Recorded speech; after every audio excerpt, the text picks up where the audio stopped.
자동차를 사면 옵션이라는 게 있는데 그 옵션 중에 필수 옵션이 내비게이션입니다. 내비게이션의 역할은 목적지로 가는 길을 알려주는 것이지요. 참 편리합니다. 우리 인생에도 그런 내비게이션이 있다면 어떨까요? 그런 내비게이션이 있다면 우리의 삶이 좀 편할까요? 우리는 이 땅을 살아가는 데 있어서 구원받은 자, 성도라고 하는 것 때문에 우리는 이 땅에서 살아가고 있습니다. 바로 그 성도라고 하는 것이 오늘 우리가 이 땅에서 살아가는 우리 인생의 내비게이션인 줄 믿으시기 바랍니다. 그러나 이 구원은 우리가 옵션을 선택하듯 선택한 옵션이 아니지요. 이것은 우리의 행위와 상관없이 믿음으로 말미암아 우리가 은혜로 얻은 것입니다.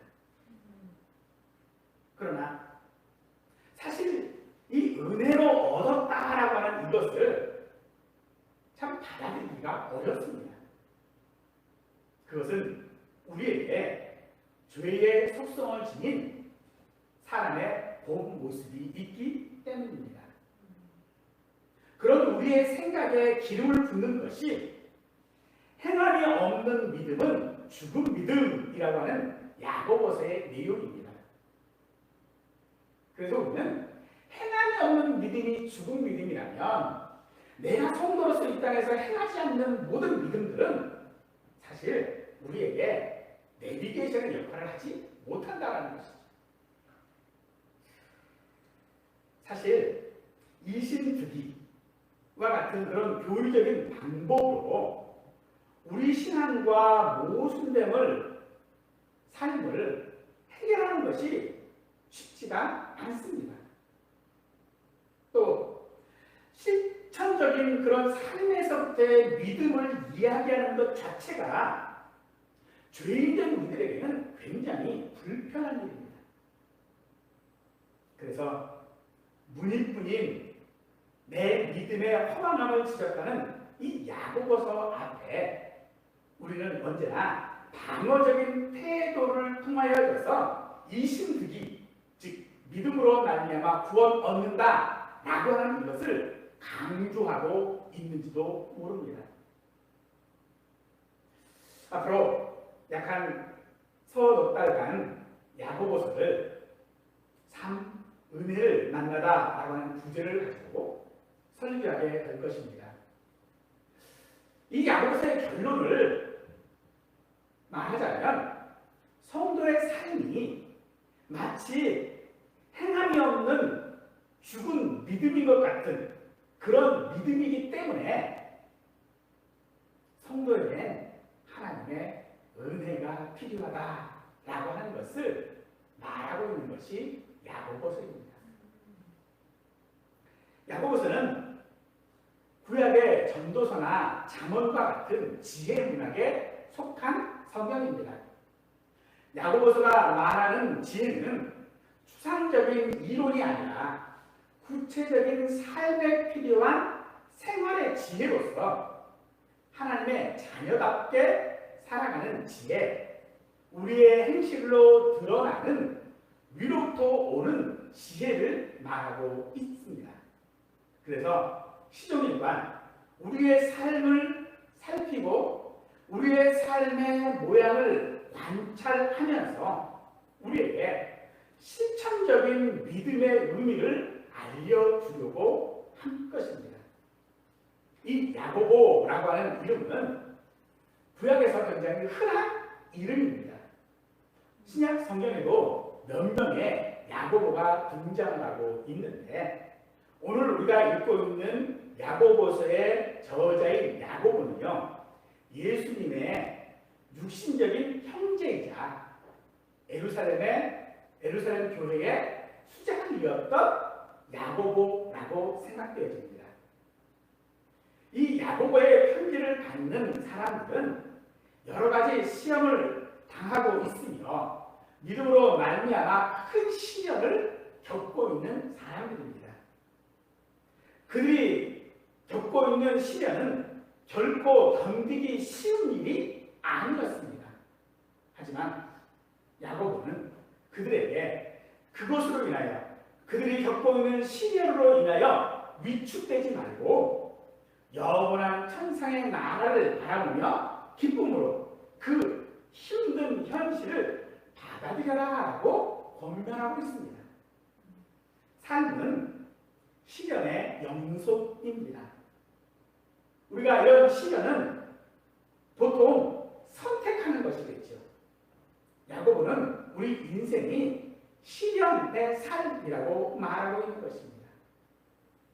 이런 시련은 예루살렘에 있는 성도들을 흩어지게 했습니다. 이것이 야고보의 편지를 갖고 있는 사람들의 상황입니다. 이것을 성경에서는요, 디아스포라라고도 이야기를 합니다. 하지만 실은 자기들의 오는 그 시련들, 그 박해들 때문에 예루살렘에서 더 이상 못 살겠어서 사실은 예루살렘에서 도망친 사람들입니다. 이들은 처음 예수 그리스도를 믿었을 때에 결심했습니다. 죽으면 죽으리라. 그런데 그런 그들의 각오는요, 막상 박해가 닥치자 눈 녹듯 다 사라져버리고 각기 제 살 길을 찾아 도망쳤다라는 것입니다. 근데 놀라운 것은 그런 그들을 야고보를 비난하지 않고 그들에게 그렇게 그들이 흩어진 것, 그들이 그 시련을 견디지 못하여 도망한 그 사실조차도 하나님의 자비하신 손길이었다라고 말하고 있다는 것입니다. 시련은 문맥에 따라서, 그러니까 시험이라고 하는 말은 문맥에 따라서 시련 혹은 유혹이라고 하는 의미를 가지고 있습니다. 예수 그리스도를 믿는다라고 죽을 각오를 했던 그들에게 얼마나 많은 유혹이 있었는지 사실 우리는 짐작하기가 어렵습니다. 혹시 이것이 시련이라면 이 시련이라고 하는 것은 방향, 즉 선택해야 하는지를 알고 있습니다. 그런데 그 선택하기에는 이 예루살렘에 살고 있는 성도들에게 그들이 닥친 박해와 시련은 진퇴양난입니다. 이러지도 못하고 저러지도 못할 상황. 예루살렘에 있자니 죽겠고 도망가자니 자신이 한 각오가 있었고, 그런데 그런 그들, 진퇴양난에 빠진 그들에게 야고보는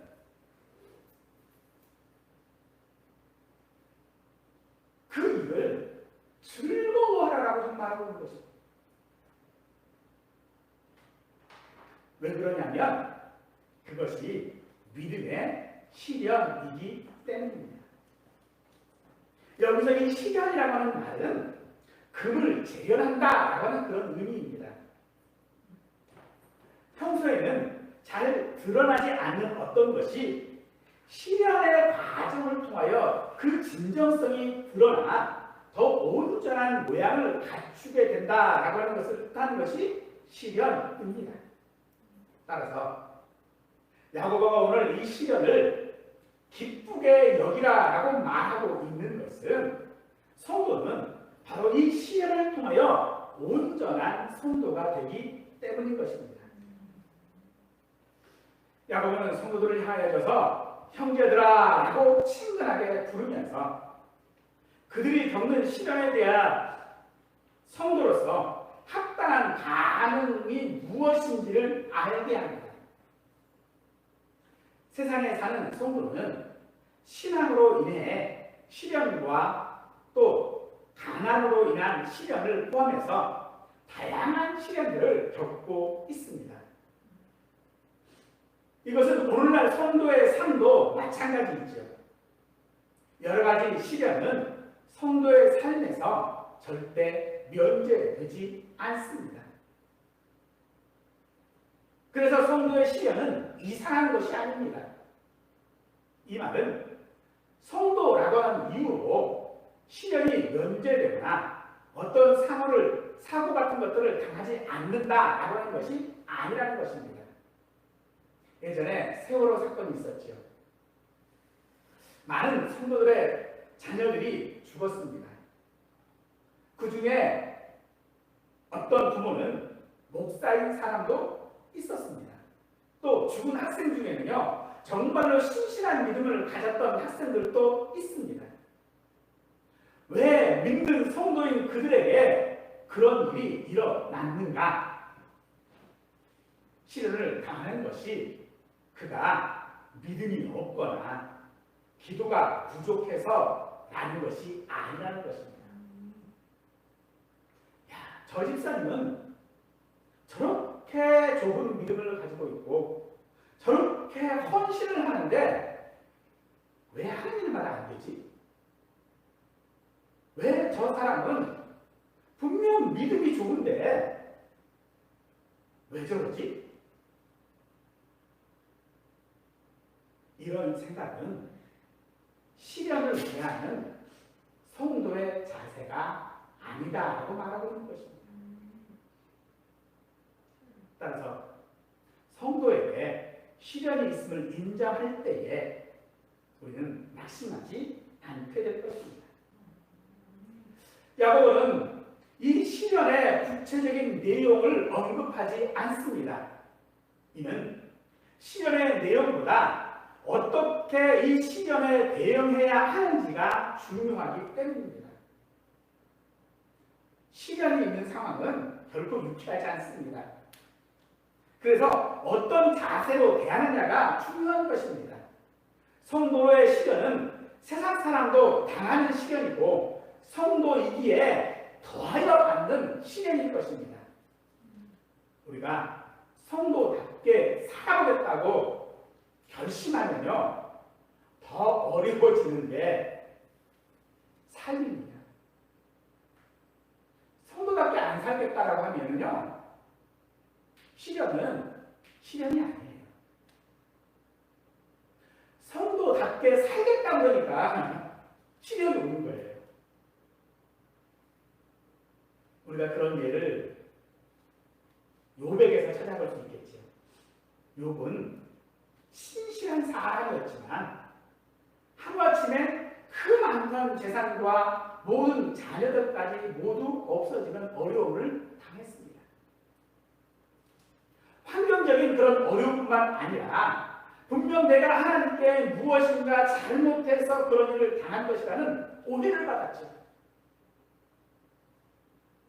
그의 부인은 차라리 하나님을 욕하고 죽으라 라고까지 했습니다. 그러나 그런 시련과 그런 어려움을 당하는 욥은 이렇게 말합니다. 내가 가는 길을 그가 아시나니 그가 나를 단련하신 후에는 내가 정금같이 되어 나오리라. 욥은 자신의 시련을 자기 안에 있는 불순물을 다 없애고 순수한 순금으로 만들어가는 과정이라고 이해했던 것입니다. 이것이 시련을 기쁘게 여기는 것입니다. 그래서 야고보는 시련을 기뻐하라라고 하지 않고 여기라라고 한 것입니다. 이런 시련을 당하는 것이 즐거운 일이나 기쁜 일이 아니라는 것입니다. 그런데 마치 내가 즐거운 일, 기쁜 일을 당한 것과 같은 마음으로 시련을 대면하라라고 하는 것입니다.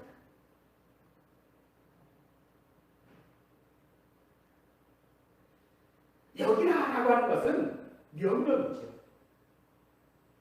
상황이 자기 행동을 통제하도록 할 것인가? 아니면 자신이 상황을 해석하고 통제할 것인가를 말하는 것입니다. 상황은요, 우리가 바꿀 수 있는 게 아닙니다. 그래서 여기 기쁘게 여기라 라고 하는 말은 긍정적으로 삶을 생각하라 라고 하는 것이 아닙니다. 흔히 사람들이 얘기하는 것처럼 피할 수 없으면 즐기라 라고 하는 말처럼 야, 그 시련, 그 상황 내가 통제할 수 없고 내가 제어할 수 없으니 그냥 즐겨라. 그런 말로 기쁘게 여기라 라고 한 것이 아니라는 것입니다. 시련은요, 성도로서 우리의 삶이 얼마나 신실한지를 확인하는 과정이지 그 시련 자체가 끝이 아니라는 것입니다. 시련을 기쁘게 여기라. 이건 사실 미친 소리입니다. 어려움이 오는데 아픈데 어떻게 그걸 기쁘게 여길 수 있습니까? 어떻게 그걸 기뻐할 수 있습니까? 그런데 하나님께서는 우리에게 그걸 요구하고 계시다는 거예요. 그렇게 하는 게 성도라고 말씀하고 있는 것입니다. 그래서 그 시련을 통해서 내가 성도라고 하는 것을 확인할 수 있다는 것입니다. 그래서 그 확인된 것 때문에 기뻐하는 것입니다. 야고보는 기뻐했을까요? 그는 온전히 기쁘게 여겼을 것입니다.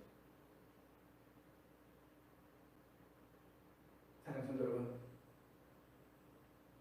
시련을 기뻐하라는 것이 아니라 여기라는 것입니다.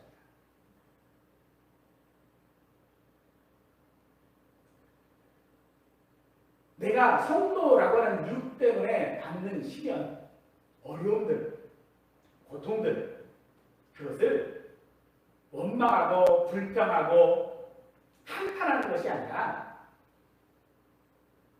여겨, 기쁘게 여기라라고 말하고 있는 것입니다. 또한 그 시련을 그렇게 기쁘게 여겨줄 때에, 여길 때에 우리는 인내를 온전히 이루게 할 것입니다.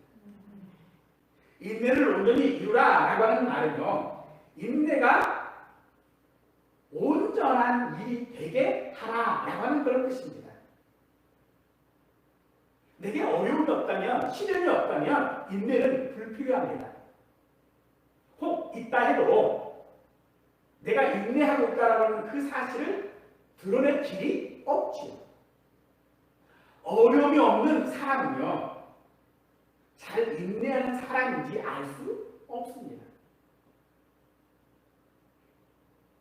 행위가 우리의 삶이 계속대로 인내하라 라고 하는 것입니다. 이는 시련이라고 하는 그 결과에 대한 우리의 기대를 말하는 것입니다. 이런 인내는 땅의 것을 추구하는 것이 아닙니다. 지금 우리가 당하고 있는 쓰라린 시련이 견디기 어려운 것은 사실이고 그 강도는 날마다 더하여 갈 것이겠지만 이 일 후에 있을 정금같이 나오게 된 우리의 삶의 그 기쁨을 내 삶으로 가져오는 것, 그것이 인내를 온전히 이루는 것입니다. 우리가 세상에서 당하는 시련은요, 세상과 같은 것입니다. 세상도 기근을 겪고요, 전쟁을 겪고요, 전염병의 위험 가운데 시련을 당합니다. 그러면 세상이 당하는 시련과 우리 성도가 당하는 시련이 같은 것이라면 세상도 인내하면 될까요? 세상도 기쁘게 여기면 될까요? 아닙니다. 그런 모든 시련을 우리에게 기쁘게 여기고 온전히 이루라라고 말씀하고 있는 것은 우리 성도인 우리가 당하는 시련은 세상과 같은 성격의 시련이 아니기 때문입니다.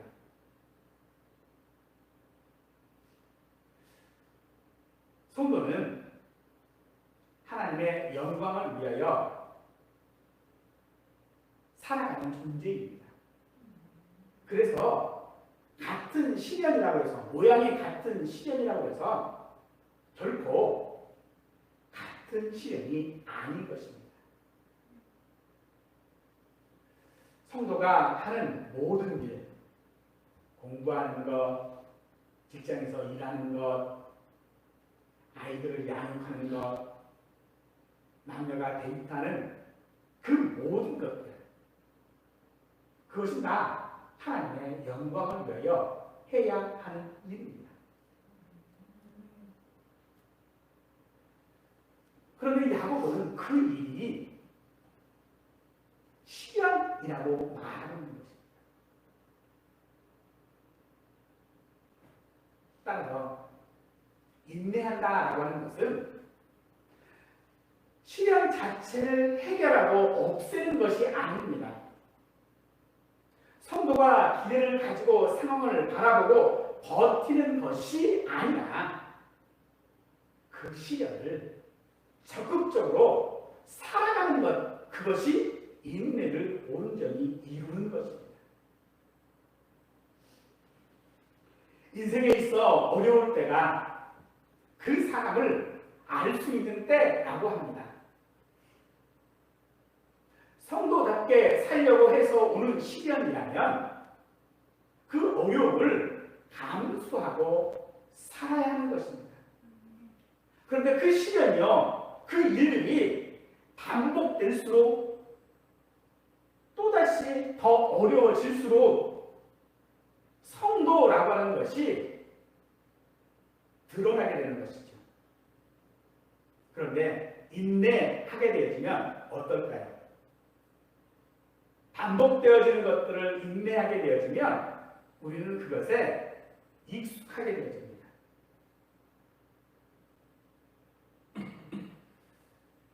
편안함은 우리를 하나님에게서 멀어지게 하는 유혹이 되어집니다. 어떤 일들의 시련들,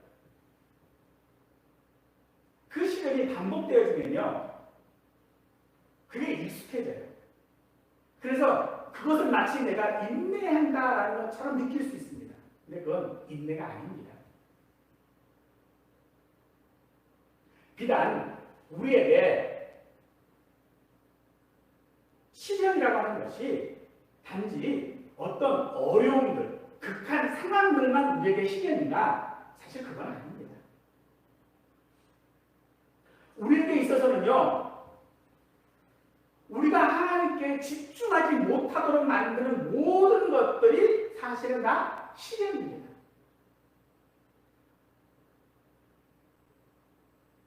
우리가 안 하느니 못한다라고 하는 말을 가지고 있지요. 이건 우리 속담에 가다가 아니 가면 아니 가만 못하다라고 하는 그런 의미로 우리가 사용합니다. 그래서 인내를 온전히 이루라라고 하는 말은 마치 안 하는 이만 못하다라고 하는 말로 우리가 이해하기 쉽습니다. 하지만 이 온전하다라고 하는 이 말은요, 그런 말이 아닙니다. 즉 완성도를 말하는 말이 아니라는 것입니다. 이것은 달리기를 할 때에, 마라톤을 할 때에 완주를 의미하는 것입니다. 우리가 인내라고 오해하는 것들, 이 오해들은 마치 돈키호테가 풍차를 보고 거의 거인이라고 생각하고 막 달려가서 풍차와 싸워요. 이건 잘못된 것이잖아요. 우리의 인내를 마치 우리가 버티는 것, 그냥 참고 있는 것, 그걸 우리는 인내라고 오해하지 말아야 합니다. 내가 어떤 시련들, 어떤 어려움들에 있어서 그것에 익숙해지는 것, 그게 인내가 아닙니다. 바울은요, 그렇게 우리에게 인내라고 하는 오해되어지는 그런 것들에 대하여서 익숙해지는 것들, 그런 것들에 대하여서 에베소서 4장에서 말씀하시기를 감각 없는 자라고 말하고 있는 것입니다. 오늘날 예수님을 믿는다고 해서 누가 우리 죽이지 않습니다. 그런데 예수 믿는 것에 대해서 사람들이 뭐라고 합니까? 그냥 적당히 해. 마치 취미생활이나 교양을 위해서 교회에 출석하는 것처럼 말합니다. 그것은 우리 생활에 익숙해지는 것입니다. 그것은 결코 인내가 아니라는 것이죠. 인내는요, 완주하는 것입니다. 끝까지 가는 것이에요. 그럼 언제까지 인내해야 할까요? 죽을 때까지? 아니면 예수님이 다시 오실 때까지 우리는 인내해야 합니다. 이제는 나 더 이상 못 참아 하는 것은요, 인내가 아니에요. 그런데 참는 것, 그게 인내가 아니라고요. 이를 악물고 버티는 것, 그게 인내가 아니에요. 인내라고 하는 것은요, 하나님을 온전히 의지하는 것입니다. 온전한 인내라고 하는 것이 바로 그것입니다. 내 힘을 의지하지 아니하고 하나님을 의지하는 것, 그게 인내예요.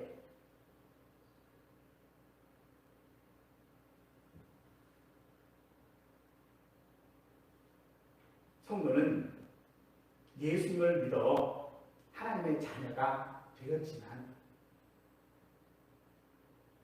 우리는 조금도 부족함이 없는 삶을 살고 있지 않습니다. 오히려 내가 하나님의 자녀, 성도가 되었다는 것 때문에 여러 가지 시험들, 시련들, 어려움들, 박해들, 이런 것들을 당하고 살아가고 있습니다. 도대체 믿음이 뭐라고? 믿는다는 게 도대체 뭐라고 우리가 그런 시련을 당해야 합니다.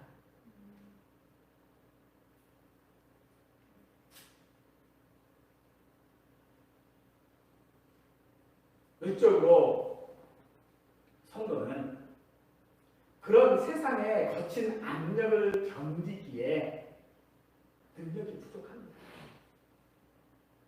내적으로는요, 세상을 추구하려고 하는, 세상을 부러워하는 어리석음 가운데에 우리에게는 지혜가 부족합니다.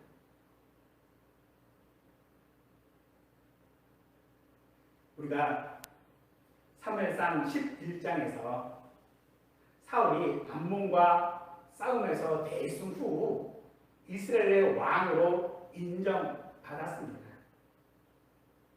그러나 처음 사울이 제비뽑기를 통해 왕으로 선택되었을 때에 대부분의 사람들은 그가 왕이라고 하는 사실을 인정하지 않았습니다. 왜냐하면 자기들 기준으로 다른 나라의 왕처럼 되기에 부족함이 너무 많았기 때문입니다.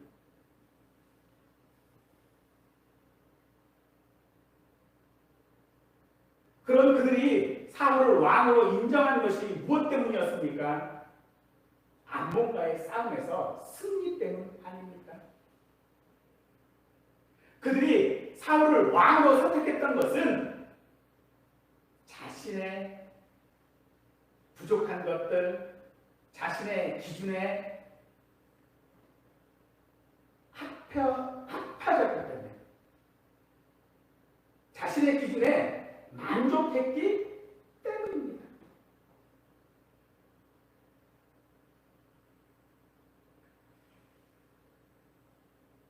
이것이 우리 성도의 인내가 아닙니다. 시련을 통하여서 내가 정금같이 나오고 그 시련을 통하여서 하나님께서 내게 어떤 상을 주시기 때문에 우리가 시련을 기쁘게 여기고 온전히 이루는 것이 아닙니다. 우리의 시련은요, 오직 하나님께서 내가 인내함을 통하여서 부족함이 없는 삶을 살아가고 하는 것이 아닙니다. 우리는요, 이런 시련을 기쁘게 여기지도 아니하고 또한 인내하지도 못하는 것이 우리들입니다. 그런 우리가 성도이지요. 내가 시련을 기쁘게 여겼기 때문에 성도가 아닙니다. 내가 인내를 온전히 이루었기 때문에 성도가 아니라 내가 성도인 것을 드러내기 위해 우리는 기쁘게 여겨야 하고 인내해야 하는 것입니다. 그러기 위해서 우리에게 필요한 것이 있습니다. 바로 그것은 주님의 능력이요 주님의 은혜인 줄 믿으시기 바랍니다. 어떻게 우리가 기쁘게 여길 수 있습니까?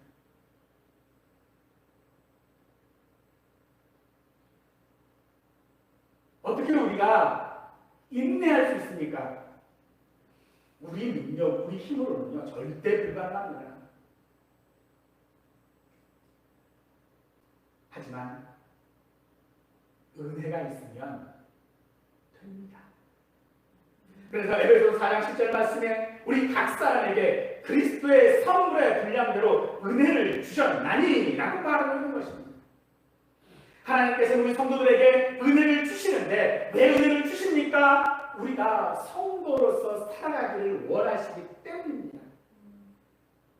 하나님 보시기에 올바르고 모든 것이 갖추어진 성도가 되어주고 하나님께 영광을 돌리기를 원하시기 때문에 우리에게 은혜를 내려 주시는 것입니다. 하나님께서는 이 목적을 이루시기 위해 끊임없이 우리에게 시련을 주시면서 그 시련을 통하여 우리에게 은혜를 알게 하시는 것이고, 시련을 기쁘게 여기고 인내를 온전히 이루는 그 일이 어렵지만 그 시련이 우리를 죽이지 않는다라는 것을 알게 하시는 것입니다. 우리의 믿음의 선조들은요, 고요한 바다에도 감사했고요, 풍랑이 있는 바다에도 감사했습니다. 그것이 하나님을 의지하는 믿음의 고백인 것입니다. 사랑하는 성도 여러분, 우리에게 있는 여러 가지 일들에 대하여 그것이 내가 성도이기 때문에 받는 시련이라면 기쁘게 여기십시오. 그 시련을 인내함으로 말미암아 온전히 이루시기를 원합니다. 결과를 말씀하시는 것이 아닙니다. 물론 그 결과가 우리에게 풍성한 삶, 부족함이 없는 삶을 주시는 것은 분명하지만 그것이 내가 시련을 견뎌야 될 이유가 아닙니다. 내가 시련을 견딜 수 있는 것, 시련을 온전히 기쁘게 여기는 삶을 살 수 있는 것은 하나님의 은혜입니다. 하나님 우리에게 넉넉하게 은혜를 주십니다. 우리의 모든 그 수고에 인내에 풍성한 것으로 갚아 주실 것입니다. 따라서 우리 성도들의 모든 삶, 오늘의 삶과 또 내일의 삶에서 만나는 모든 시련들을 기쁘게 여김을 통하여 하나님의 은혜를 경험하는 우리 모두가 되기를 간절히 축원하겠습니다.